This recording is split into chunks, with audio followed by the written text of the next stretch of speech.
আমি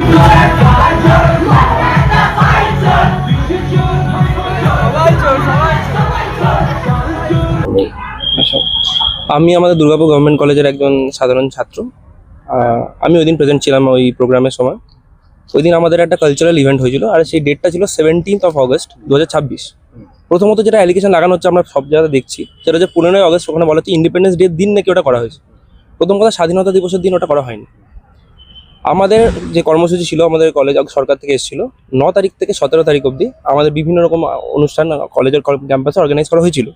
তার মধ্যে তো পোস্টার মেকিং ছিল, ড্রয়িং কম্পিটিশন ছিল। আপনি দেখতে পাবেন আমাদের কলেজ এখানে, আপনি এখান থেকে দেখতে পাবেন, এখানে আমাদের পোর্ট্রেট ওয়াল পেন্টিং অবধি ছিল, বিভিন্ন রকম স্লোগান রাইটিং ছিল, বিভিন্ন কিছু কম্পিটিশন হয়েছিল। তার মধ্যে থেকে 17th August, এটা লাস্ট আমাদের ক্লোজিং সেরিমনি ছিল, সেদিন আমাদের হয়েছিল কালচারাল একটা ইভেন্ট। তার মধ্যে বিভিন্ন নাচ গান সবই প্রেজেন্ট ছিল।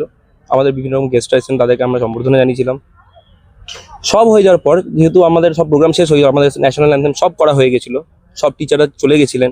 জাস্ট যারা আমরা কালচারে যারা আমরা পার্টিসিপেট করেছিলাম, সারা যে পুরো টাইমটা ধরে যে আমরা এতজন খাটলো, বাচ্চা ফ্রেশার্স ছিল, ফার্স্ট ইয়ার সেকেন্ড ইয়ার স্টুডেন্টসরা ছিল তার মধ্যে, তারা আমাদের কাছে একটা আবদার করে যে দাদা সবাই তো চলে গেল, এখানে তো শুধু আমরা আছি, কিন্তু বাইরে কেউ নেই, তো আমরা কি একটু আনন্দ করতে পারি? তো আমরা বললাম কি আনন্দ করবে? বলে দাদা আমরা শুধু সব দরজা জানালা লাগিয়ে দিচ্ছি, আমরা এখানে নিজের মতো শুধু একটু নাচ গান করবো। আমরা ঠিক আছে, করতেই পারো, কোনো সমস্যা নেই। আমরাও ছিলাম ওখানে, এটা নয় যে আমরা কেউ ছিলাম না। তো যথারীতি তাই হয়েছে। সব ওখানে কোনো কেউ বড় কোনো কলেজের কারো কাছে অনুমতি নেওয়া হয়েছিল প্রিন্সিপালের কাছে যে এরকম একটা গানের তালে তোমরা নাচবে? এটাতে অনুমতি আমরা বুঝলাম না। এরকম একটা গান, আমরা একটা জাস্ট গান আমরা আনন্দ করার জন্য স্টুডেন্টরা গান করছিল, সেটাকে ভেতর থেকে বাথরুমের ভেতর থেকে লুকিয়ে লুকিয়ে যদি কেউ ওটার ভিডিও করে, ঠিক আছে, যে একটা বাচ্চারা ওখানে আনন্দ করছে, সেটার বাথরুমের ভেতর থেকে লুকিয়ে লুকিয়ে তাদেরকে ভিডিও করতে হচ্ছে। তাদের এতটাই তারা মানে কি বলবো, মানে যাই হোক, তাদেরকে আমার কিছু বলার নেই। মানে সরকারি শিক্ষা প্রতিষ্ঠান, একটা সরকারি শিক্ষা প্রতিষ্ঠানের ভিতরে, হ্যাঁ সরকার কথাটা এটাই যে সরকারি শিক্ষা প্রতিষ্ঠানের ভিতরে তাদেরকে বাথরুমের ভেতর লুকিয়ে লুকিয়ে ভিডিও করতে হচ্ছে। ওইরকম কি গানে নাচা যায়? দুর্গাপুর গভর্নমেন্ট কলেজে কয়েকদিন আগে একটা গান ভাইরাল হয়েছিল, শৌকাতটা মাচ্চর। আর সেই গানটা শুনে সিপিএমের মরা কান্না গোটা দুর্গাপুর দেখেছে। জানি না তৃণমূলের নেতার নিয়ে গান শুনে সিপিএমের এত মরা কান্না কান্দার কী আছে। যদিও এই সিপিএম এটাকে নিয়ে একটা মিথ্যে রটানোর চেষ্টা করছে। সেটা বলছেন যে এই গানটা নাকি 15 তারিখ মানে 15ই আগস্ট স্বাধীনতা দিবসের দিনে গভর্নমেন্ট কলেজে বেজেছে, যেটা সম্পূর্ণ মিথ্যে।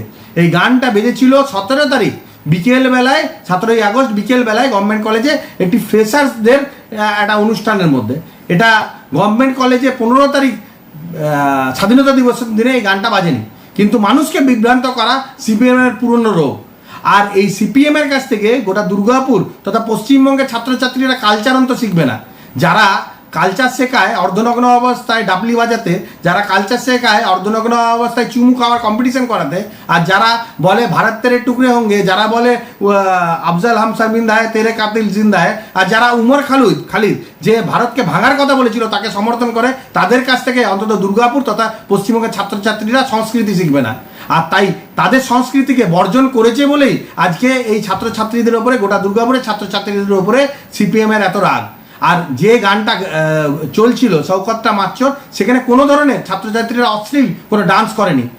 কিন্তু সিপিএম একটা মিথ্যে রটনার চেষ্টা করছে।